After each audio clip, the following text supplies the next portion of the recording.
बिस्मिल्लाहिर्रहमानिर्रहीम। अस्सलामुअलैकुम। सरज़मीन हिंद पर अल्लाह ताला ने जिन औलियाए किराम को पैदा फरमाया उनमें से एक हज़रत ख्वाजा निज़ामुद्दीन औलिया रहमतुल्लाह अलैह भी हैं। आप रहमतुल्लाह अलैह का नाम मोहम्मद और अलक़ाबात शेखुल मशाइख, सुल्तानुल मशाइख, निज़ामुद्दीन और महबूब इलाही हैं। हज़रत निज़ामुद्दीन औलिया रहमतुल्लाह अलैह सारी दुनिया से बेनियाज होकर एक वीरान इलाक़े ग़ियासपुर में क़याम पज़ीर थे। ये वही जगह है जहाँ आज बस्ती हज़रत निज़ामुद्दीन औलिया का शानदार इलाक़ा है। उस वक्त ग़ियासपुर एक छोटा सा गांव था। ये हज़रत निज़ामुद्दीन औलिया रहमतुल्लाह अलैह और उनके साथियों के इफ़लास का वो ज़माना था कि 3-3 दिन रोटी का एक लुक़मा भी मुयस्सर नहीं आता था। अगर कभी कुछ हासिल हो जाता तो आप सबसे पहले अपने खिदमतगारों को खिलाते। ग़ियासपुर में एक बूढ़ी औरत भी हज़रत निज़ामुद्दीन औलिया रहमतुल्लाह अलैह की हमसाया थी और आपसे बेहद अक़ीदत रखती थी। उस बूढ़ी औरत का ये काम था कि सुबह से शाम तक रस्सी बुनती और फिर दूसरे दिन करीब की आबादी में जाकर उस रस्सी को फ़रोख्त कर देती। फिर 4 पैसे जो हासिल होते उनसे जौ का आटा और थोड़ी सी तरकारी खरीद लाती। इसके बाद चंद रोटियां पकाकर हज़रत निज़ामुद्दीन औलिया रहमतुल्लाह अलैह की खिदमत में पेश कर देती। पहली बार जब उन ज़ईफ़ खातून ने इस तरह अक़ीदत का मुज़ाहिरा किया तो हज़रत निज़ामुद्दीन औलिया रहमतुल्लाह अलैह ने ये कहकर वो रोटियां कबूल करने से इनकार कर दिया कि इस ग़िज़ा से तो ख़ुद तुम्हारा पेट भर नहीं सकता, फिर हम लोग तुम्हारे नातवा कांधों पर अपने रिज़्क़ का बोझ क्यों डालें। हम अल्लाह के लिए इबादत कर रहे हैं तो फिर अल्लाह ही हमारा राज़िक़ है और दूसरी ज़रूरियात का कफ़ील भी। हज़रत महबूब इलाही रहमतुल्लाह अलैह का जवाब सुनकर बूढ़ी औरत गिरिया गुज़ारी करने लगी कि मुझे अपनी खिदमत से महरूम ना फरमाइए, मेरे नामाए आमाल में इसके सिवा कुछ भी नहीं। ज़ईफ़ खातून के लहजे में इस कदर खुलूस और गुदास था कि हज़रत निज़ामुद्दीन औलिया रहमतुल्लाह अलैह इनकार न कर सके और जौ की पकी हुई रोटियां कबूल फरमा ली। अब ये इत्तेफाक था या कुदरत की मसलहत कि वो खातून कई दिन रस्सियाँ तैयार कर रही थीं, मगर 4 रोज़ तक कोई ख़रीदार नहीं मिला। हज़रत निज़ामुद्दीन औलिया रहमतुल्लाह अलैह और दूसरे दरवेशों की तरह वो खातून खुद भी 4 दिन से भूखी थी। हज़रत निज़ामुद्दीन औलिया रहमतुल्लाह अलैह से अक़ीदत का ये हाल था कि वो अपने तकलीफ़ को भूल गई थी और हर वक्त इस फ़िक्र में रहती थी कि अल्लाह ताला किसी तरह चंद रोटियों का इंतज़ाम कर दे और ये मर्दाने खुदा उन रोटियों से रोज़ा कुशाई कर लें। बिल आखिर 5वें दिन किसी शख्स ने उन खातून से एक रस्सी खरीद ली। खातून बहुत खुश थी कि आज फाका कशी का तसलसल टूट जाएगा। रस्सी फ़रोख्त करने के बाद जो रकम हासिल हुई वो महज इतनी थी कि उससे 1 सेर जौ का आटा खरीदा जा सकता था।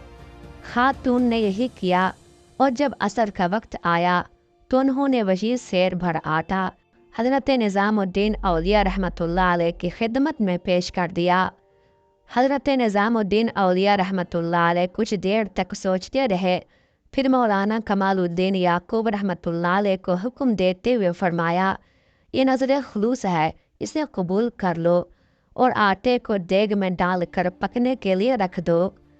हज़रत शेख कमालुद्दीन याकूब रहमतुल्लाह अलैह ने पीर मुर्शिद का हुक्म पर अमल करते हुए जौ के आटे को देग में डाल दिया और फिर ज़्यादा मकदार में पानी भर दिया। इसके बाद आग दहका दी गई।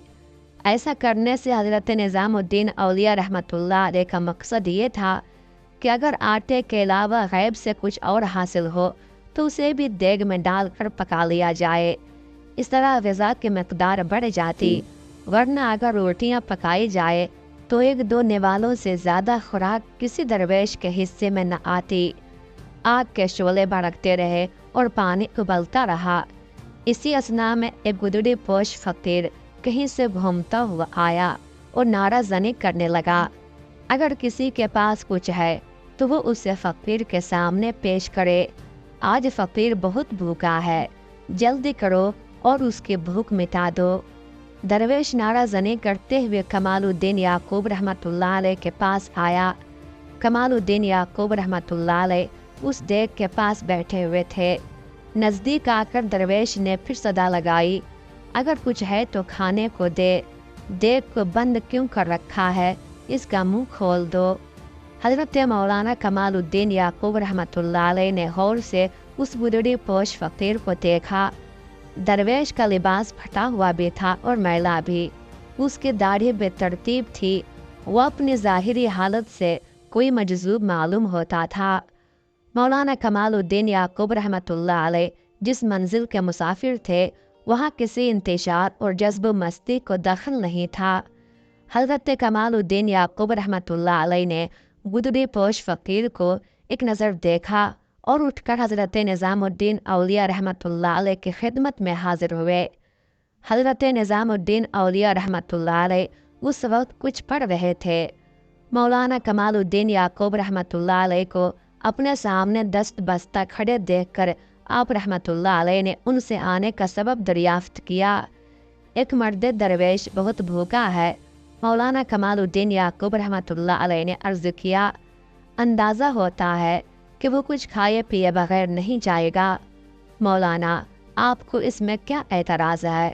حضرت نظام الدین اولیاء رحمۃ اللہ علیہ نے ایک عارفانہ تبسم کے ساتھ فرمایا، اس میں تو وہ درویش بھی حصہ شناس ہے، ہم تو محض منتظم ہیں، مخلوق خدا کو کھلانے ہی کے لیے بیٹھے ہیں۔ ان درویش سے بھی کہہ دو کہ ابھی کھانا پک رہا ہے، جیسے ہی تیار ہوگا سب سے پہلے انہیں کی خدمت میں پیش کیا جائے گا۔ پیر و مرشد کا حکم سن کر مولانا کمال الدین یعقوب رحمۃ اللہ علیہ واپس تشریف لے گئے اور اجنبی درویش کے سامنے حضرت نظام الدین اولیاء رحمۃ اللہ علیہ کے الفاظ دہرا دیے۔ گدڑی پوش فقیر بھوک سے بے قرار تھا، شدید حالت اضطراب میں کہنے لگا، میرے پاس وقت نہیں ہے، میں انتظار نہیں کر سکتا، اپنے شیخ سے کہیے کہ کھانا جس حالت میں موجود ہے دے دیں، بلکہ زیادہ بہتر یہ ہے کہ وہ خود ہی مجھے کھانا کھلائیں۔ یہ کہہ کر وہ گدڑی پوش فقیر وہاں سے ہٹا اور کچھ فاصلے پر جا کر بیٹھ گیا۔ مولانا کمال الدین رحمۃ اللہ علیہ کچھ دیر تک حیرت و سکوت کے عالم میں اس گدڑی پوش فقیر کو دیکھتے رہے، پھر جھجکتے ہوئے دوبارہ پیر مرشد کی خدمت میں حاضر ہوئے اور درویش کی خواہش من ان بیان کر دی۔ وہ لمحات بڑے عجیب تھے جب مولانا کمال الدین یعقوب رحمۃ اللہ علیہ نے حضرت نظام الدین اولیاء رحمۃ اللہ علیہ کو اپنے نشست سے اٹھتے ہوئے دیکھا۔ حضرت شیخ نہایت جذب و شوق کے عالم میں فرما رہے تھے، میزبان کے لیے مہمان کی تواضع فرض ہے، مگر اس سے بھی بڑھ کر فرض یہ ہے کہ مہمان جس طرح بے خوش ہو اسے خوش کیا جائے۔ یہ کہہ کر حضرت محبوب الہی نظام الدین اولیاء رحمۃ اللہ علیہ تشریف لے گئے، جہاں وہ گدڑی پوش کھانے کے انتظار میں بیٹھا تھا اور سامنے ہی دیگ پک رہی تھی جس میں سیر بھر جو کے آٹے کے سوا کوئی دوسری کھانے کی چیز شامل نہیں تھی۔ حضرت نظام الدین اولیاء رحمۃ اللہ علیہ کو دیکھ کر وہ درویش کھڑا ہوا اور مسکرانے لگا، شیخ اللہ تمہیں خوش رکھے، آج بہت بھوک لگی ہے اس لیے تمہارے دروازے پر چلے آئے، اب تم اپنے ہاتھ سے اس فقیر کو کچھ کھلاؤ۔ حضرت محبوب الہی نظام الدین اولیاء رحمۃ اللہ علیہ نے دیگ کے قریب جا کر دیکھا، پانی اس طرح ابل رہا تھا کہ اگر اس کا ایک قطرہ بھی انسانی جسم پر گر جاتا تو کھال جھلس کر رہ جاتی۔ اس صورتحال کے پیش نظر حضرت نے فرمایا، آپ نے مجھ فقیر کو میزبانی کی سعادت بخشی، مگر کھانا ابھی گرم ہے، تھوڑا سا انتظار کر لیں۔ شیخ اب انتظار نہیں۔ درویش بہت زیادہ مضطرب نظر آ رہا تھا۔ تم اس آگ کی بات کر رہے ہو، میرے شکم میں جو آگ لگی ہے وہ اس سے بھی فزوں تر ہے، بس تم دیگ اٹھا کر میرے سامنے لاؤ۔ حضرت نظام الدین اولیاء رحمۃ اللہ علیہ نے کچھ فرمایا، پھر آستینیں چڑھائیں اور ایک موٹے کپڑے سے دیگ کے دونوں کنارے پکڑ لیے۔ پیر و مرشد کے اس عمل کو دیکھ کر مولانا کمال الدین یعقوب رحمۃ اللہ علیہ آگے بڑھے، مگر حضرت محبوب الہی رحمۃ اللہ علیہ نے उन्हें यह कहकर रोक दिया कि मेज़बान को मेहमान की मर्ज़ी का लिहाज रखना चाहिए और हमारा मेहमान यही चाहता है कि मैं अपने हाथों से उसकी तवाज़ो करूं।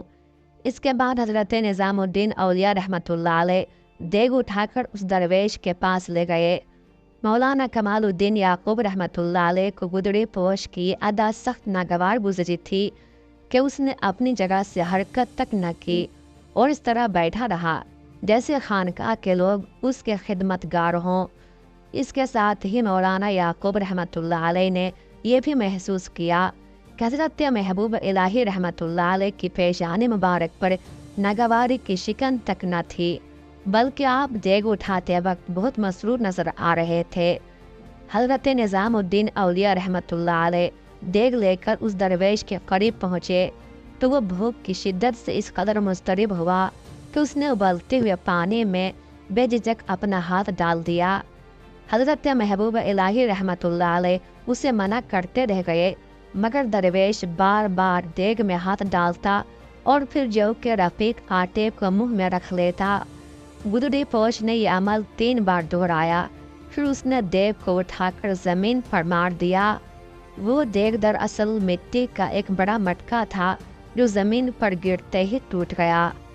हज़रत निज़ामुद्दीन औलिया रहमतुल्लाह अलैह निहायत सब्र सुकून से दरवेश की इस इज़्तिरारी हरकत को देखते रहे, मगर मौलाना कमालुद्दीन याकूब रहमतुल्लाह अलैह खामोश न रह सके। मेहमान, तुमने ये क्या किया? मौलाना के लहजे से तलखी का रंग नुमाया था। तुम्हें मालूम भी है कि इस पानी जैसी ग़िज़ा से कुछ और बंदगाने खुदा भी रोज़ा कुशाई करते। अफसोस तुमने दूसरों की भूख को नज़रअंदाज कर दिया। तुम नहीं जानते कि दरवेशान खुदा कितने दिन के फाके से हैं। मैं अल्लाह के हुक्म से ये बात जानता था, मगर क्या करता, मेरे लिए अल्लाह का यही हुक्म है। दरवेश बड़ी बेनियाजी के आलम में बोल रहा था। मुझसे यही कहा गया था कि मैं इस देग को तोड़ दूं। ये कहकर गुदड़ी पोश हज़रत निज़ामुद्दीन औलिया रहमतुल्लाह अलैह के करीब आया और निहायत मोहब्बत आमेज़ नज़रों से देखते हुए कहने लगा, शेख निज़ामुद्दीन, तुम्हें बाबा फरीद गंज शकर रहमतुल्लाह अलैह ने नेमतें बातने बख्शी और मैंने तुम्हारी फाका कशी की देग को तोड़ दिया। अब तुम सुल्तान ज़ाहिरी भी हो और सुल्तान बातिनी भी। ये कहकर वो दरवेश तेज़ कदमों से वापस चला गया और थोड़ी दूर जाकर गायब हो गया। मौलाना कमालुद्दीन याकूब रहमतुल्लाह अलैह हैरत से अपने पीर मुर्शिद की तरफ देखने लगे। हज़रत महबूब इलाही रहमतुल्लाह अलैह ने अपने मुरीद की हैरत दूर करने के लिए फरमाया, मौलाना, अल्लाह की कुदरत भी लामहदूद है और उसका करम भी। इंसान आजिज़ है कि वो तौफीक इलाही के बगैर कुछ समझ नहीं सकता। हम नहीं जानते कि किस भेस में कौन है। आओ अपने अल्लाह का जिक्र करें कि तमाम तारीफ़ अल्लाह के लिए है। उस गुदड़ी पोश दरवेश ने हज़रत निज़ामुद्दीन औलिया रहमतुल्लाह अलैह को सुल्तान ज़ाहिरी व बातनी कहकर पुकारा था, इसलिए आपका एक लक़ब सुल्तानुल मशाइख़ भी है।